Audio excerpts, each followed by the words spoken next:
So guys మనమైతే ఈరోజు గణేష్ సింగ్ కళాకార్ షెడ్లో అయితే ఉన్నాం.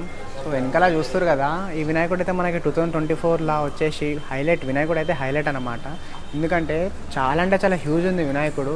నాకు తెలిసి మొత్తం మన సిటీలో ఏడ కూడా ఇంత పెద్ద హ్యూజ్ వినాయకుడు అయితే కనిపించాడు, అంత హ్యూజ్ ఉంది వినాయకుడు.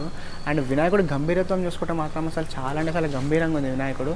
మనకి వినాయకుడు వచ్చేసి వెంకటేశ్వర స్వామి థీమ్లో అయితే తీసుకురావడం జరిగింది.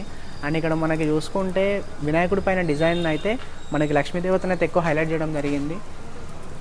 ఇక్కడ తొండ మీద చూసుకుంటే తీరొక దేవుళ్ళు అయితే మనకి దర్శనం ఇస్తున్నారు. వినాయకుడు వచ్చేసి దగ్గర చాలా అంటే చాలా హైట్ ఉంది. నియర్లీ నా అంచనా ప్రకారం అయితే ఒక 30 feet అయితే ఉంటుంది వినాయకుడు హైట్ కాకుండా మనకి సపరేట్గా కిరీటం ఇంకొక 7 feet సపరేట్గా ఉంది. అంటే వినాయకుడు ఒక 20 to 23 feet అనుకున్నా కానీ ఈ కిరీటం కలిపితే 30 feet వినాయకుడు అండి, 30 feet.